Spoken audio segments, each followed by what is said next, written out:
Right, g'day Nerfers, back again, part 3 of this thing. As you know, I've spent an awful lot of time doing the printing the pistol grip to make it fit. Finally got it done. When I put it in and this thing started to shoot, I was getting absolutely appalling performance, like I was shooting about 6 feet. It was terrible. So what I did with this old pistol grip is cut a hole in it. I just wanted to see what was happening with the compression, with the spring and everything. I might need to do something to increase the compression, like putting a collar on the spring or putting a double spring in or something. I've just done some research. I found some videos. I'll put the links in the description down below. Sorry, can't remember the people's names offhand, but you'll know who you are when you see. And some of them tell you how to do certain things and what you need to do. Like one thing I'm planning to do is fill that with hot glue just to take a little bit of the space out of there, make the compression a bit bigger. Another thing is take out the air restrictors, which is actually quite simple. You just pull out the 2 screws and then get a pair of long nose pliers down there, grip it and just rock it a bit. Now in looking at this, there doesn't, oh yes, just on the bottom there seems to be a little bit of smear where there was some glue put in, maybe some acetone or something to help hold it in. So, and there's some white marking there, which might also be a blob of glue. So what you do is to get these things out, you just cut out the 3 little supports. Let me see if you can see this. The 3 little supports, just there and there and there. You don't take these things out because they hold your darts in place. So, here we go. Here's just a pair of old nail scissors that I've had for absolute years, and they're really good for getting into tight places.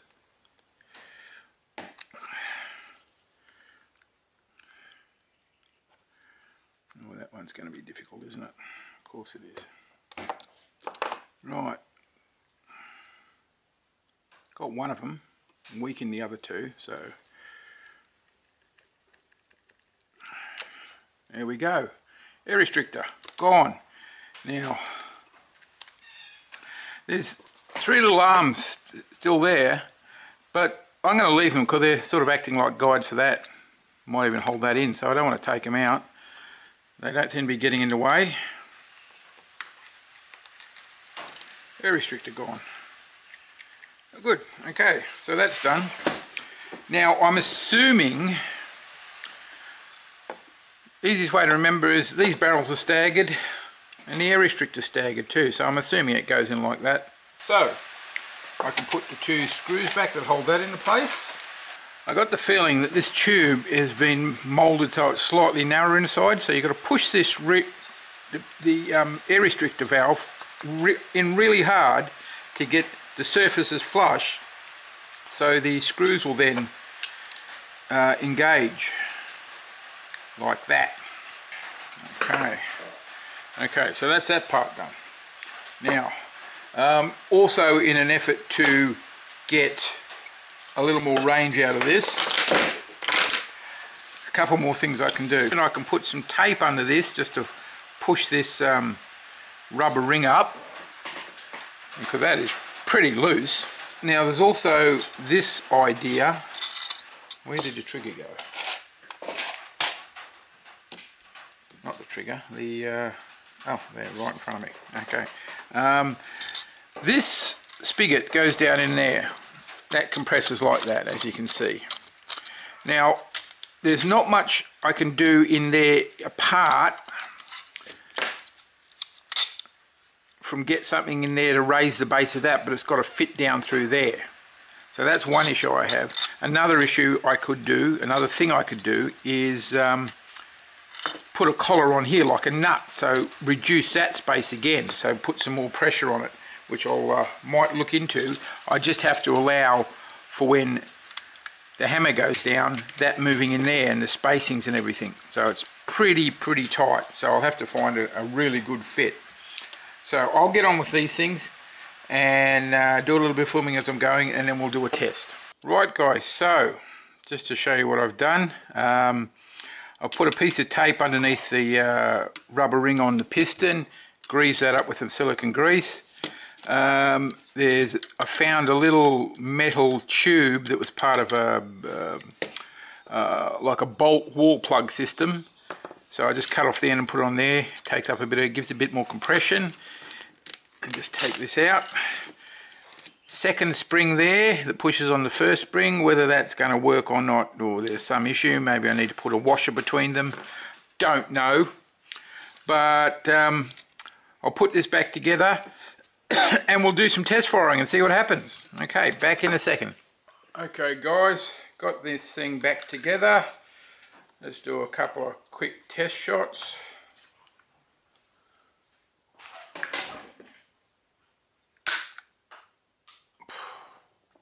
"12 feet."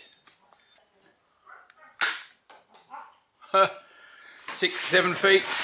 Right guys, so that test was a bit of a failure. With all the modifications I've done inside, it's not really any great improvement on performance. In fact, I would think it's degrading performance. The thing is, I haven't got another one of these stock to compare it to, and I can't remember how it shot before I started chopping it up and doing things to it.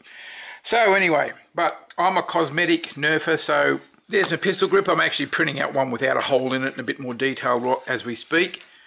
Got a little screw on the front holding the front shroud on, and you may have seen these in past videos. I've redesigned them slightly, so now they've got a curved back. So when you put them in, they just click in and they don't wobble about and they don't have a tendency to pop out. So I'm pretty happy with that.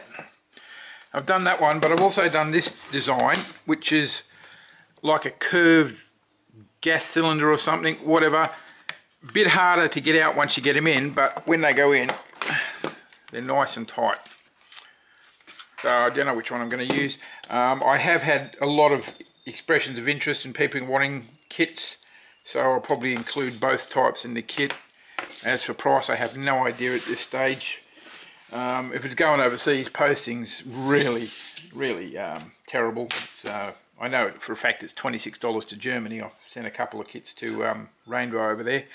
But other than that, that's it. So move on with painting. As for something on the top, yes, I was thinking of something, some sort of little sight. So maybe that size, just sort of like a snap sight or something. But that's a bit down the track. So next step is to get on with the painting. So I'll start shaving off all these letters and crap, and I don't do any of this right at the beginning in case for some reason the build fails. Right, hi guys. Hot off the printing press, my pistol grip. Now I don't know if you can see, but there's a line right through the center there. And that, I believe, was caused by the filament getting stuck on the roll and starving the machine of plastic, because it's quite uniform. It doesn't go all the way through, it's not very deep. So anyway, I'll fill that with a bit of Tamiya putty and then get on with undercoating and painting that.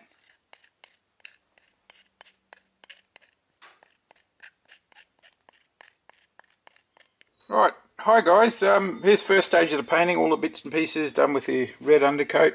Here's an interesting little thing. That line that I patched up in the middle of the pistol grip, where I've rubbed the Tamiya paint in, and it's actually made the smooth surface on the surface, so something for the future. Fill up those the layer lines from the 3D printing. Could be an issue. Oh, it could be what do you call it? Could be a problem solve or something, a result. So they're all drying, and so colour wise I'm going pretty much black and white again, with a little fleck of colour here and there. It's going to be a very well cared for weapon, so there's not going to be a lot of rust, just bits where there's wear and maybe here look like heat vents or something. And then I'm not going to do the silver the next step. I'm going to go straight into the painting. Black, mask it, white, take it all off, do the weathering with the dirt wash, and then I'm going to do the edge wear with the silver like I did on the red coat musket. I think it works a bit better. And then we're done. Oh, and of course some markings of some kind. I'll work out something. Right, hi guys, Andy Work back. Got all my parts here with the black undercoat on. You can see a little bit of the the salting and the clay in a few areas. So what I'm going to do now is mask this off to paint certain areas white.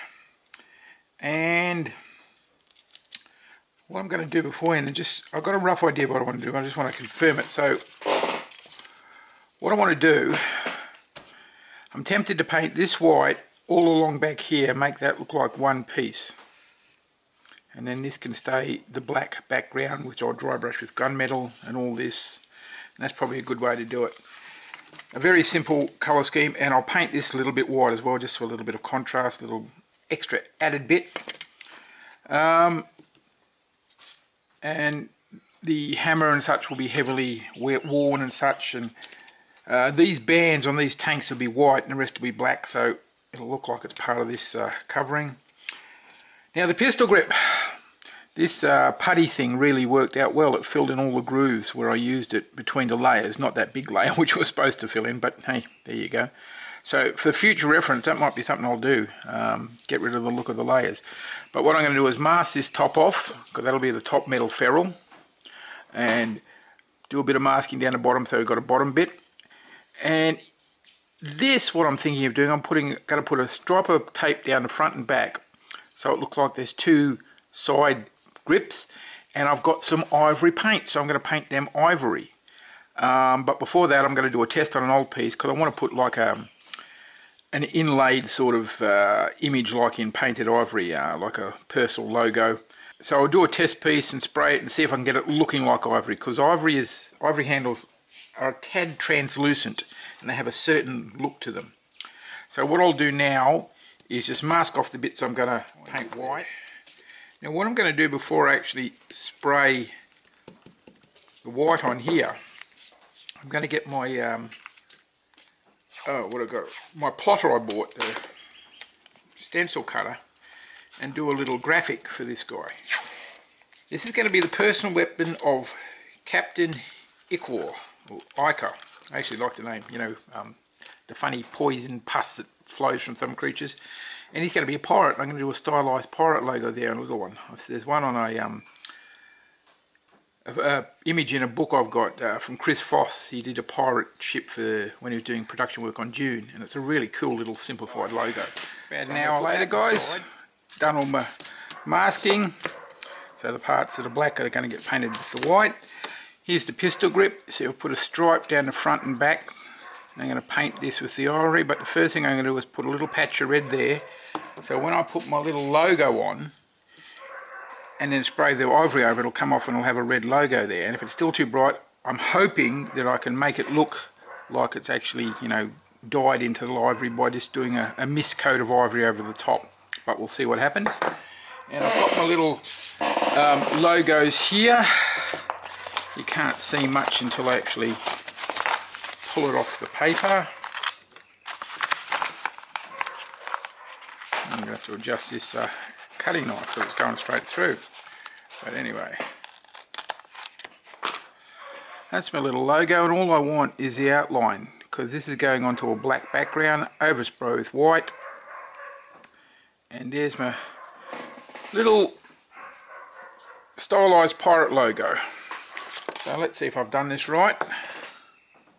Oh, it looks like it's going to fit. Oh yes, perfect. Doesn't even have to be on the curve bit. So once I've sprayed that all white, I'll have a black disc with my little pirate logo in the centre. Yeah, it's really worth getting one of these printers if you can afford it. I was going to get a small desktop model, and it turned out the freestanding model that can do gigantic sheets was $10 cheaper, so go figure. That's it. So I'm going to spray this red, spray all the rest of white, and come back to this after I've mastered. I've got some, you probably can't see it there, but I've got a couple of letters there, CI, Captain Ichor, or Ichor, whatever you call it, however you pronounce it. Right, so first a little bit of cherry red on this, just for the lettering. Spraying a light coat directly over the black will mute the colour somewhat. Let that dry. Okay guys, got my white paint. I've only got the pieces that I want to spray white here, the rest is over on the workbench, so it's safe from overspray. Here we go. So all I'm doing is a light coating at the moment. And unless you're prepared to decant this into a an airbrush and do it nice and gentle. You've got to do light coat because this paint just comes out in a fountain. Okay, that's all I'm going to do for now. So once that's dry, do another coat, maybe two, especially as you can see the front muscle's definitely going to need it. And I've got to, this is what I'm talking about, accidentally masking areas that you don't want to cover. Jeez, I've done it twice on this one. Genius.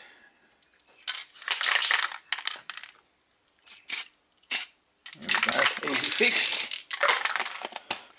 So, I'll let that dry, get back to you.